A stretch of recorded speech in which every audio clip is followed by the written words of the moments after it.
Hi, I'm Ruth. Hello, I'm Anna, and today we are going to talk about the somatosensory system. What is the somatosensory system? It's a complex system of sensory neurons and neural pathways that respond to changes at the surface or inside the body. The system essentially helps humans recognize objects, discriminate textures, exchange social cues, and generate sensor motor feedback. It's part of the nervous system and also known as the somatic senses, touch or tactile perception. It conveys information about the body positions to the brain. Somatic senses have to do with touch, proprioception, pain, and temperature. Okay. Autism spectrum disorders are reported to affect 1 out of every 100 children, with over 90% of these children showing behavioral challenges related to the processing of basic sensory information. Research suggests that children with autism show a diminished early response in the primary somatosensory cortex. Deficits in sensory processing are a consistent symptom in clinical descriptions of autism, form seminal reports by Asperger's and Kanner to current first-person accounts by Tipple Grandin in 1944. So research for the somatosensory system has been going on for a while now. And what is it and how does it look? So students who are sensory seekers may stand too close when talking to others and not have a sense of personal space. This is considered hyposensitivity. They look for more sensory stimulation, like more sensory input. Sometimes they'll chew on shirt sleeves, pins, collars, or other non-food items. They may seek out for that input by making loud noises or knocking over toys. They also enjoy or look for rough play, like crashing into things or people. Once I worked with a student on the spectrum, and he was swinging and he fell off the swing, and I was really bothered by it. I thought he was upset, and he started laughing, and he kept doing it over and over again. And then I realized, oh, he's looking for that sensory input, but it in a dangerous way. So it's really important that we as educators support their needs and getting their needs met in a safe way. So recognize the need and give them support throughout their day at school.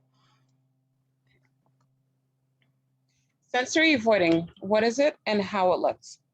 Students who are referred to as hypersensitive experience sensory input more intensely than the average person and sometimes avoid it because it's overwhelming. Students who sensory avoid may seem timid and be particular about the type of clothes they wear. A sensory avoider may not like being touched or hugged, not even by family members. They may be startled easily and hear noises that other students don't notice. So an example was in past experiences in classrooms that I've worked in, students who are on the spectrum, I've had several students who had different sensory avoiding issues. For example, one of the kids would constantly dig, this was a high school student, he would always dig in his pants and it seemed inappropriate, and other students would think he was doing things that are inappropriate, and he wasn't. His problem was that the underwear. He didn't like the tag on the underwear, and he didn't like the underwear because it was too tight. So as a solution with his parents, and his shirt, the same thing with his shirt, it always bothered him because of the tags.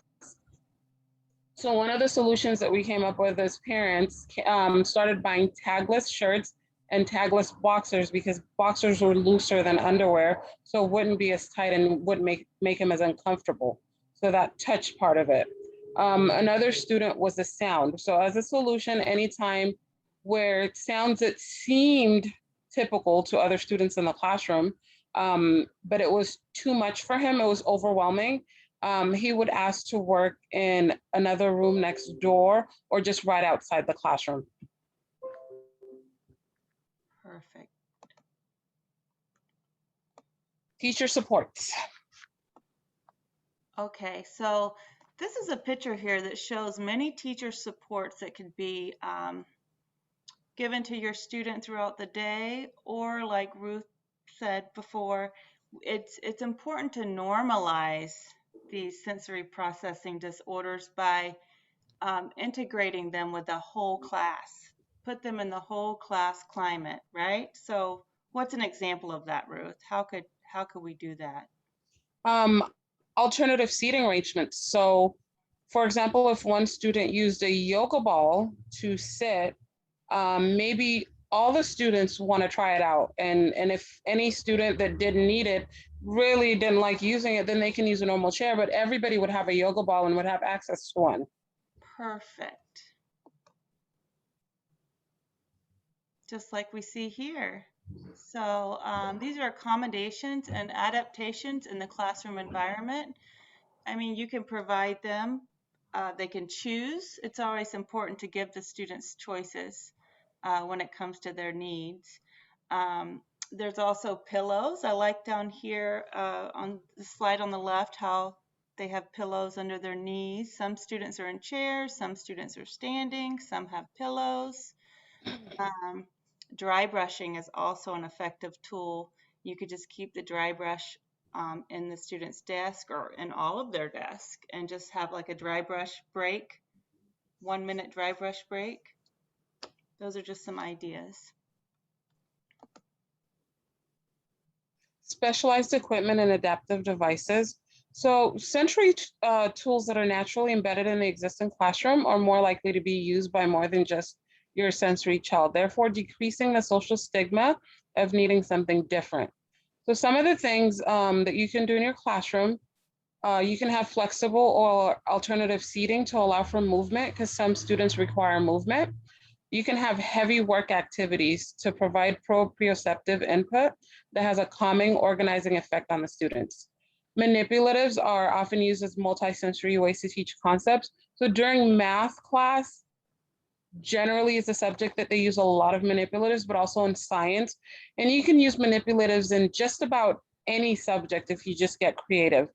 There's oral motor sensory input. So chewy, crunchy foods that offer proprioceptive input to the mouth and jaw and offering liquids to suck on through a straw will also require the use of the mouth muscles. So they get that moving.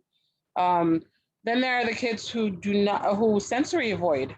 So you can have a sensory deprivation, like a quiet area in the corner, or if you have a large enough closet in your room to where you can set it up and it can be comfortable and a conducive environment for someone to do work in there, you can use that as a sensory deprivation area.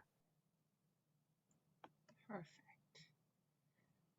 So in conclusion, the somatosensory system is concerned with the conscious perception of touch, pressure, pain, temperature, position, movement, and vibration. So in this video, you'll see how they were able to do that in this sensory room and classroom, and they addressed all the different possible sensory issues students may have, and they have equipment or strategies that they're using.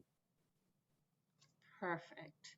So we are going to conclude the presentation here.